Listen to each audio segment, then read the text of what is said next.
Welcome to Swing State. I'm your host, Fox 8 senior political reporter Bob Buckley. And tonight we have a full half hour with our senior senator from North Carolina, Thom Tillis. It takes some people 5 to 6 terms to be called senior senator. You've done this pretty quickly. You're in your second term? Yeah, well, that's just because Senator Burr decided to move on. We often start these with a little bit of history and background, but people know you pretty well, so I'm going to get straight into what you've been working on lately. You recently led the introduction of the Protect and Serve Act, which would make, the quote that I have is, knowingly causing or attempting to cause bodily injury to a law enforcement officer of a federal, making that a federal crime. This would be federalization of what has traditionally been a state or local issue. So what's behind that? What's behind it, I think, is a less than safe environment for most law enforcement officers. We just saw 4 law enforcement officers last week lose their lives. And we just saw another law enforcement officer lose their life over the weekend in another state. But the fact of the matter is, the number of incidents where law enforcement's involved, they're getting hurt, they're getting killed, is far too many. We need to federalize it. How does it change things, though? Are the local governments just not doing the job? It provides more tools for prosecution. So if someone knowingly brings an injury against a law enforcement officer, obviously if it results in death, we want to make sure that prosecutors have every possible tool available to put that person in prison. All right, you support military aid to Ukraine and Israel that was opposed by some in your party. House Speaker Mike Johnson did drag it over the finish line in the House. Let's address some of the objections, though, that some in your party have. First, that sending billions to Ukraine in what they see as an endless stream for a country that's already, us being $30 trillion in debt, they see it as fiscally reckless. Why are we sending billions to Ukraine when we have such debt issues? Well, first and foremost, we're not sending billions to Ukraine. We're sending billions to the military-industrial base in the United States to replace older equipment that's going to Ukraine. This has been one of the most rapid modernizations of NATO forces in the 75-year history of NATO. So those billions of dollars are being spent, but they're being spent in the United States, and they're deploying additional inventories or existing inventories to Ukraine. Look, I wish we didn't have to do it, but the last thing we want to do is give Putin a win. One thing I'm hearing, though, is that he's on the verge of that. I am hearing from some sources that Ukraine is doing much more poorly than we think, and that a move on Kyiv may be imminent. What do you know? Well, I think it's pretty rich, particularly for some members of the Senate that say that Putin's on the brink of winning because we've waited 4 or 5 months to resupply them. Now they're resupplied, their morale is where it needs to be, and they're able to actually fire back. They were having to hold back on return fire because they just didn't have the stocks. Well, they didn't have air power either. What's going on there? Because we can provide them with jets, but can they fly them effectively? I think the key there is that you need to have air defenses first. You need long-range fires like the ATACMS.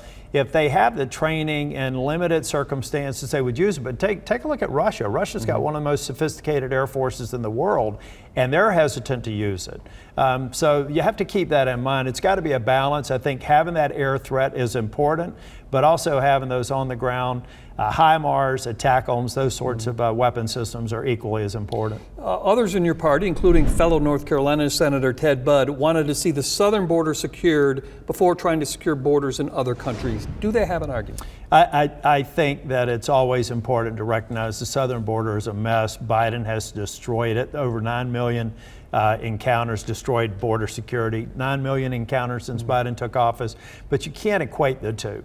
This is clearly work that needs to be done at the border, but this is a sovereign nation right next to NATO allies that's been invaded by someone that China hopes wins, so that China can be every bit as aggressive in the South China Sea as Russia is in Europe. We've got to walk and chew gum. It hurts sometimes to be the leader of the free world, but we are, and we have to be able to be relevant in Europe while we're also taking care of our border situation. I have heard, again, some people I know through the military who say the plan is likely that if Ukraine falls, Putin will go through the rest of the non-NATO states first to reassemble as much of the former Soviet Union as he can, and then he's got a lot more to work with. Well, that's exactly right. I'm making my vote for Ukraine is an investment in the NATO alliance and security and safety in Europe, and averting the real risk of American blood and treasure being spent on a battlefield that has to do with the NATO ally at some point in the future. And it will happen if Putin is successful. A poll that I saw recently also said that a large majority of Republicans, and when you add in independents, it's still a majority, support sending the military to the southern border to stem the flow, not so much of illegal immigrants, but of the drugs that are coming through. And we know more than 20,000 Chinese nationals. Mm-hmm. They're not all fleeing President Xi. I think common sense tells us that many of them are here to do harm. They are absolutely here to do harm. The cartels are making almost $1 billion a year in human trafficking, and they're making hundreds of millions of dollars a year in poisoning Americans. Almost 100,000 opioid overdoses a year, with the vast majority of those opioids coming from through the southern border. Biden has failed. We've got to secure the border, whether it's military at the border or just doing something old-fashioned like re-implementing the policies that worked under Trump. Biden says he needs more tools. Trump did not need more tools to have some of the lowest crossings in this century. Biden has stepped away from it. He's failed to lead, and that's why our country's less safe. There was, though, a deal on the table that I read through that Kathy Manning, the Congress member from this area, put together that frankly seemed to do a lot. And it got scuttled when President Trump said he wanted the issue. Should that bill have passed? Well, I think that there were a lot of proposals. I worked on one in Trump's tenure that would have secured the border and dealt with the DACA population. There were a lot of very good bipartisan proposals that just fell short. It is a tough subject. It's proven to be the most difficult subject. Did you not like that bill, though? The devil is in the details. Mm-hmm. You've got to take a look at, are you really providing something that future administrations like what we have with Trump, or with Biden, we have to compel this president to secure the border, and we have to give them fewer options to do exactly what Biden's done, which is to open it up to 9 million encounters over the last 3.5 years. The final thing, though, about the military and the border, would you, if the vote were up, is that something you would support? Yeah, I mean, on its face, it may make sense, but I'm kind of old-fashioned. I go to the Border Patrol and I ask them what they need, and if they told me that's what they needed, absolutely. Otherwise, what else do they need? But they have said so far they didn't need that. Most of them want increased awareness at the border. They want more agents actually patrolling the border versus babysitting, which is what we have today. And protests on college campuses across the country has been on everyone's mind. What should the federal government do, if anything, about that? That's up next.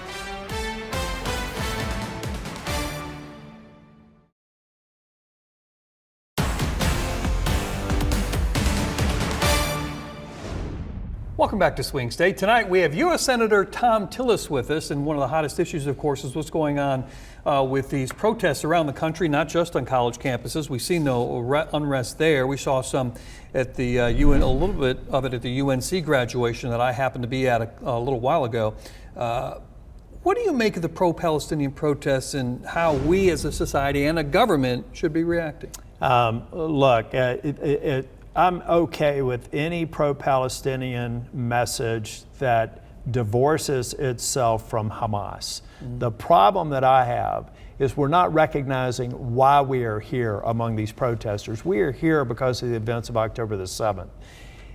Palestinians' lives have been destroyed by Hamas's reign over Gaza since 2006. So it's really hard for me to get to a sympathetic position with the protesters today until they recognize how we got here.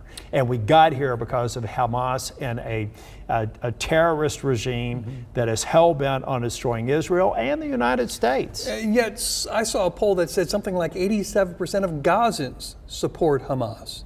They don't separate the two. Well, right. And if they can't separate the two, I can't either. And if you're promoting Hamas as your legitimate leader of government, you've lost me. They need to be absolutely eliminated from Gaza. They need to be eliminated from the Middle East. They need to eliminate their ties with Iran. They are clearly funded by Iran, which is death to Israel, death to the United States, 24/7. There is no comment. There's no way you can have a conversation with me if you stipulate that Hamas is a part of Palestine's future. And yet the administration, Anthony Blinken did it this past week, has said they do not support the Israeli Defense Force, the IDF, going into Rafah and eliminating the rest of Hamas. I think that's rich. When you consider what the United States did in the wake of 9/11, we went to Afghanistan and we held those terrorists accountable. And if any sovereign government had decided that they wanted to now question whether or not we should have an election, question how we go about prosecuting and retaliating against a terrorist attack, we'd have laughed them off. And I think that the Israeli, and keep in mind, this war cabinet in Israel has political foes together focused on what they're doing in Gaza. If they were calling for elections, if they were calling for a change, maybe, but not somebody an ocean away. You're exactly right. There are different sides in that cabinet, and they're unanimous. It's That's not right. just Bibi Netanyahu saying this. Actually, there was something else on that I was going to bring up, but let me get to the next thing I have here. What I was going to mention was it would be sort of similar to in World War II, it's saying in 1944, late 44, well, let's stop here. Let's Right. not liberate those camps because civilians will die if we liberate those concentration camps. It's exactly the equivalent to that, which is why I think that the Biden administration and the Secretary of State are failing.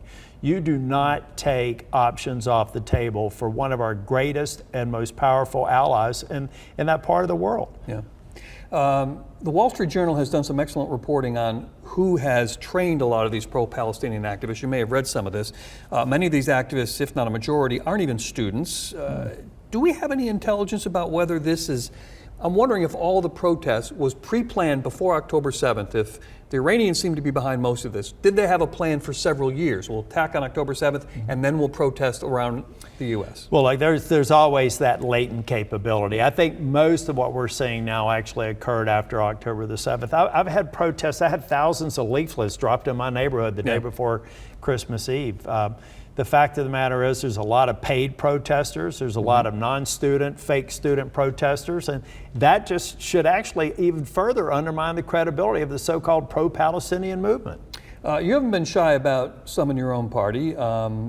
Marjorie Taylor Greene, who represents the northwest corner of Georgia, tried to attempt to replace Speaker Johnson. You called Greene uninformed, and tell me if this quote's wrong, a total waste of time. She's dragging down our brand. She, and not the Democrats, is the biggest risk to us getting back to the majority. Oh, that's a verbatim quote from me. And I stand by it. Both parties have their elements, we will call them, I guess, on each end. Democrats certainly have some too. Are there enough in the Republican Party? What do you do about these folks? Well, I think what you do is treat them like adults. They want to act like tough people, treat them like tough people. Okay. When they are hurting our brand, when they are preventing us from getting things done and pointing to all the failures of this administration, every minute that the American people focus on the behavior of somebody like Taylor Greene, you're missing that opportunity to talk about how Biden has failed in the economy. He's failed as a global leader. He's failed at the border. Why on earth would we take attention away from the kinds of things that could put us in a position to get policies forward versus making false promises and undermining the Speaker of the House? Am I correct that you would support former President Trump in this race versus President Biden? 100%. Okay.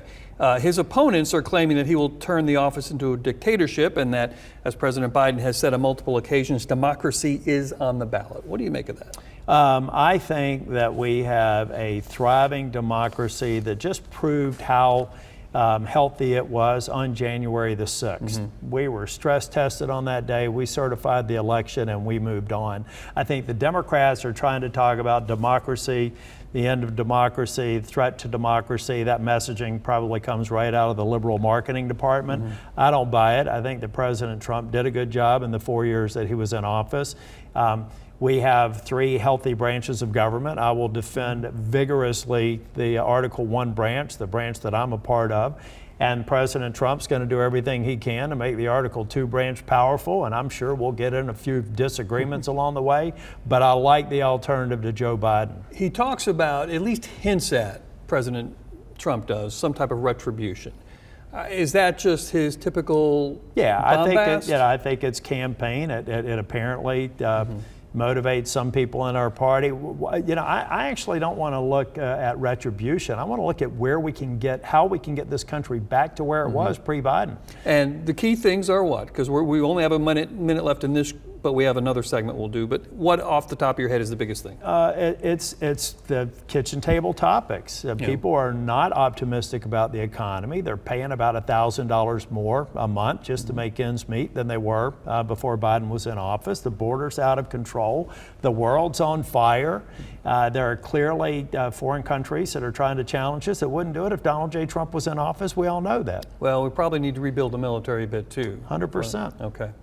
Well, with that discussion, it raises the questions of will some Republicans accept the results of the election if Donald Trump loses? Plus, we'll talk about what voters say are their top issues next.